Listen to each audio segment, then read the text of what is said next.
What is up, everybody? Welcome back to another video, and today we are going to discuss the ceramic rotors and the old rotors and our new forged wheels.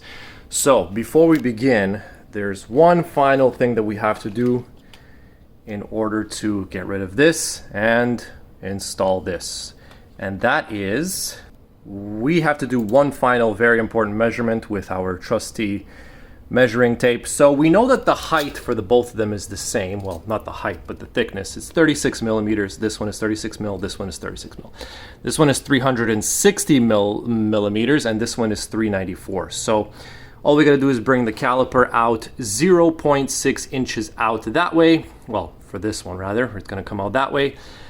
But let's just verify that we did the center hat correctly one final time. So the height for this is, boom, 2.5 inches, and for this one it is, boom, 2.5 inches. So there's a little tiny 1/16 of an inch difference, but that's honestly not going to make a difference, and the reason why is because this center hat is actually thinner. Well, this isn't a center hat, but it's thinner than the centerpiece of this rotor. So we are good to go. This one's going in the garbage. These ones are going to be installed hopefully soon. But first, let's go do some more measurements because we got to find out what we're going to do with the wheel setup for these ceramic rotors. Watch this. So we obviously know that the ceramic rotors are 15.5 approximately inches in diameter. So we cannot use an 18-inch wheel for the setup because unfortunately it's just not going to fit. The caliper sits just a little bit out like that. So it's not a 15.5 inch diameter inside the wheel. It's slightly bigger. It's around 17 or more, I believe. But we weren't able to do that measurement because it's, well, kind of not really possible. You can't measure from the center to the rotor without the wheel off the car, and we haven't been able to do that. But I know for certain that 18s won't fit, but the 19s should fit. So let's go measure the inside of our winter wheels, and let's go measure the inside of our new forged summer wheels. Let's get to it. But yeah, so you guys probably all remember our lovely replica 507 edition summer wheels, which we were using pretty much for all of the summers that we had the C63. Obviously the tires are completely bald because, well, these tires are not the greatest, but still, these are the replica 507 edition wheels that we've been using. And now to everybody, introducing our brand new, well, not brand new to me, forged C63 AMG 507 edition wheels. Boom, right there. So this is an absolutely crazy purchase. These wheels are literally 5,600 euros for the set, just the rims. Canadian, that's like $8,500 if you were to buy them from the UK.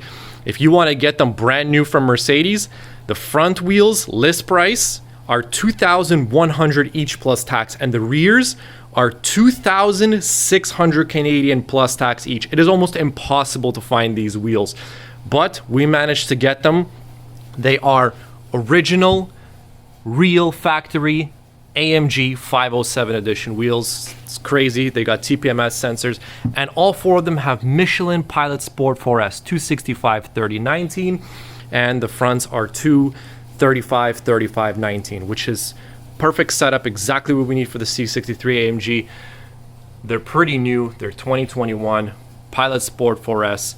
And the most important thing is we were looking for forged wheels, and guess what? These are forged. As you can see right inside here, there it is, right there. ALMG1 SICU T6. T6 meaning T6 forged aluminum. And you want to know who they're made by? They're made by Aptec. Aptec is the same manufacturer that makes Lamborghini Aventador wheels, and those ones are forged, and so are these. So we got some absolutely phenomenal wheels here. The tires, if you get them brand new, are like $2,000 for the set of four. So we literally got like $10,000 or $12,000 worth of tires and rims forged, original Mercedes 507 edition wheels. Thank you to Alvin who found these. And thank you to the guy who willingly and unknowingly sold these to me for a measly $800. Absolutely insane. But yeah, another very important thing that I want to see is, because they're forged wheels, they're obviously lighter. The rims themselves are lighter, and I know for 100% fact that Pilot Sport 4S tires just by themselves are very, very light. And even when I lift this whole wheel assembly up, it is extremely light. So what we're going to do is, we're going to see the difference between the weight of a rim and a tire of a replica wheel versus a forged aluminum original wheel. So we got our scales right over there. Let's see the difference between the fronts and the rears. That is going to be very interesting. So I just weighed this wheel. This is the front wheel for the forged aluminum wheel, but let's just get it done on camera. Boom. Right there. Come on. 42.8 pounds. I don't think that's correct because I just saw 46 on the scale when I first weighed them. Well, weighed it. So let's get a more accurate reading. Come on. Okay, I guess I'm wrong. So 42-ish pounds, 42, 43 pounds. Now let's see the difference with one of the front wheels for this car. And believe it or not, they actually weigh the same. That's kind of funny. Wow, interesting. So the forged aluminum ones and the replica ones actually weigh the same. That's very interesting. So I guess weight isn't really the saving factor over here between the forged aluminum ones and the replica ones, but they are definitely stronger. These wheels are not gonna do this. And by this, I mean crack. These replica wheels are prone to cracking. It's annoying as hell. Come on, focus. There we go. That's a crack right there on one of the wheels. And there's another crack on the other wheel. So what we're gonna do is we're gonna get these replica wheels fixed up. We're gonna straighten them. We're gonna weld them because this one is bent also, as you can see. We're gonna get rid of these bald tires because they're completely donezo. And we are gonna get some winter tires for these wheels basically. So the replicas will be winter tires and the original 507 forged wheels are gonna be the summer tires. Now, the next thing that we gotta do is we gotta measure the inside of the rims and see if they will be able to hold that gigantic carbon ceramic rotor with the caliper. Let's find out. Also, as a side note, we did weigh the rear replica wheel and the rear 507 edition wheel, and they pretty much weigh the same. So the only difference between the replicas and the original wheels is actually going to be performance and the fact that they're not going to break once we're using them and abusing them. And the tires are going to perform way better than the Kinforest. Like Michelin, Kinforest, Michelin wins all the time. So these are going to be our performance wheels. That's going to help us a lot. And then for the winter time, when we use the replicas with the winters, that's just going to be, well, literally for the winter time, so we don't die. Knock on wood, knock on 507 wheels. So yeah, okay, let's get to measuring the insides of the barrels. That's very important.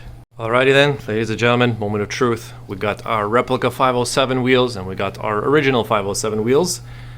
These are both of the fronts, because we're only going to be measuring the fronts. The ceramics are only going to go on the fronts. We don't care about the rears. So let's measure the inside of the rim. We're going to be measuring from right there to up there, obviously on both, because the caliper doesn't sit on the inside of the rim, it sits on the outside of the rim, closer to the face. So let's find out the distance between there and there and there and there on both the rims, and see how much space we really have to work with and if this project will even be possible. Moment of truth. Let's find out. Okay, you guys, so we are measuring the inside of the rim, and obviously, as you guys know, just because a rim says it's 19 inches doesn't mean it's actually 19 inches. The inside is, well, let's just say it's about 17 and a half inches. I can't get an exact measurement, but yeah, 17 and a half, let's just say. I can see the little mark right there. So 17 and a half is what we got on this rim. I'm pretty sure that this one is going to be the exact same. Let's find out. Yep, ta-da, Bob's your uncle. Right there, 17 and a half. Exactly the same as the replica wheel. Well, exactly the same as the OEM wheel. So that's how much we pretty much got to to work with, 17.5.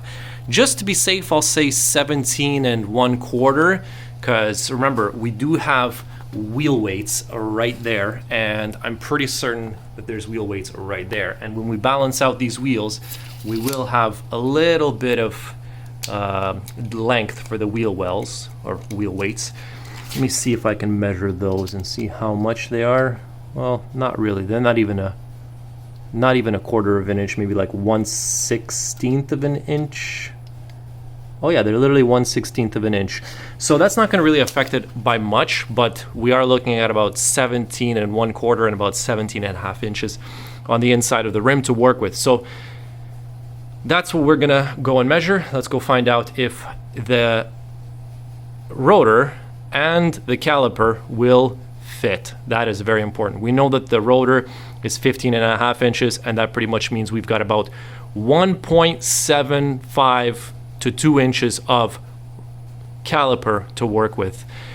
That's going to be really tight, but let's go find out. Maybe we will be able to measure on the car itself. Anyways, guys, thanks for watching this part of the video. These are our new forged wheels. I'm super excited. The performance from the, well, sorry, there. The performance, it's funny, they look identical. I can't even tell which one is which. But yeah, the new forged wheels are going to be absolutely crazy. Much better performance, handling. They're not going to crack. And Michelin is just way better in the summertime than Ken Forest. And as I said, in the wintertime, we'll just have some whatever winter tires so that we can drive the car around in the wintertime and do some videos and shenanigans. So yeah, let's go see what we can find regarding the car. Be right back, guys.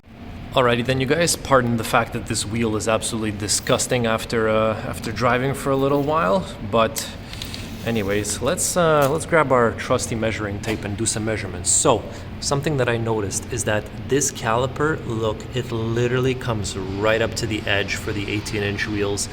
Boom, there you go, 245, 40, 18, they are 18-inch wheels. So the problem isn't really kind of in the back over there when the caliper is going to move out that way. It's actually up top, so right over there and right down there. There's not a lot of space left there, and you can't really even measure it. But I realized something.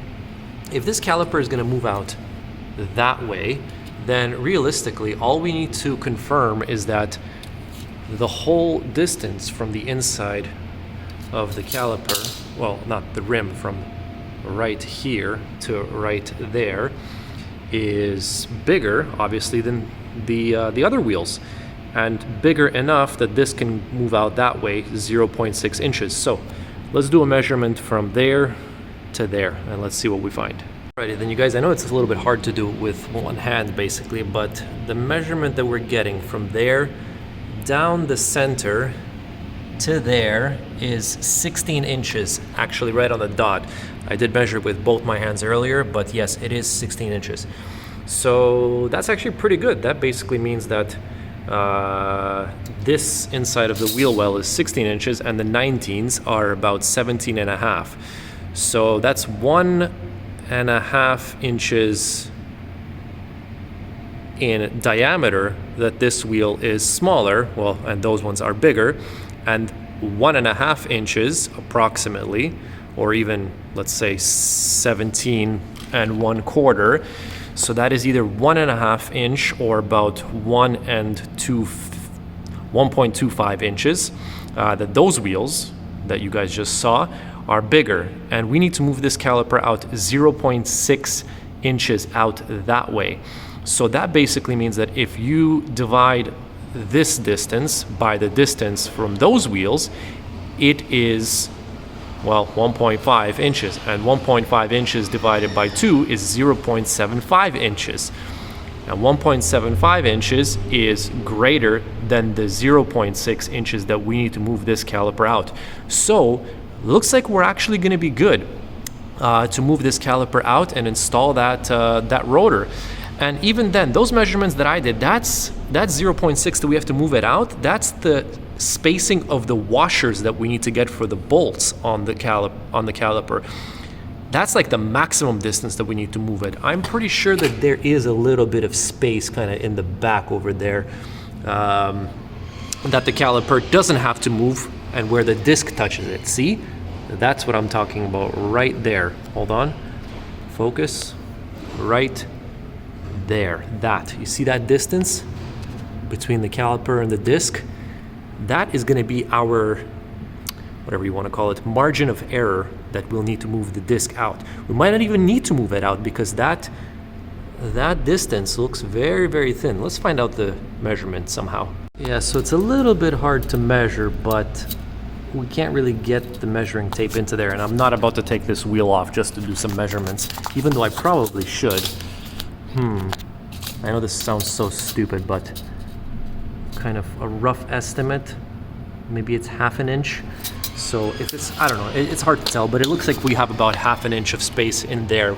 So 0.6 inches, 0.6 inches is the amount that we need to move it out. And if we have 1/2 inch there already, around there, we might not even need to move it out that much. Maybe the amount that we'll need to move it is going to be like 0.1 inches, which is like pretty much nothing.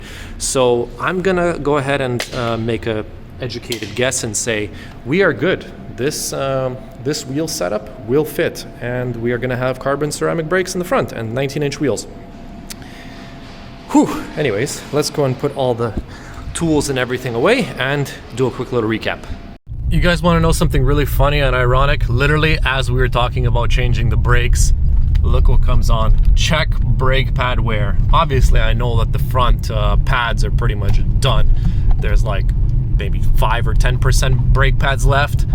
So that's actually perfect. Looks like we are going to be changing the brakes pretty soon. Even the car is saying, please, please, change the brakes. So yeah, it's time. That's kind of funny and ironic. Yeah, anyways, you guys, so what we are going to have to do next is pretty much go and get some brake pads, the correct ones for the ceramic rotors. We need some brake hardware, basically the pins that go behind the brake pads. We also need some brake pad sensors because obviously these ones are not going to work. So yeah, lots and lots of fun stuff coming. We are pretty much finally ready to do this project. I think now we just need to get the brake components, and that's pretty much it. So yeah, anyways, hope you all enjoyed this quick little video of the forged wheels. I'm super excited to have gotten them finally. We didn't need to order any. We literally found some just like that. We got super lucky. Thank you, Alvin, again. That was an amazing find. But yeah, okay guys, I'll see y'all in the next one. Hopefully it's going to be us doing the ceramic brakes, but we do have to fix those other wheels first. So let's get that done first, and then we'll get to the ceramic brakes. In the meanwhile, hope you all enjoyed, and we're going to do some shorts. We'll do some other little videos here and there just to have some fun, but this is obviously the main build of the car. So yeah, thanks for watching, guys. Peace.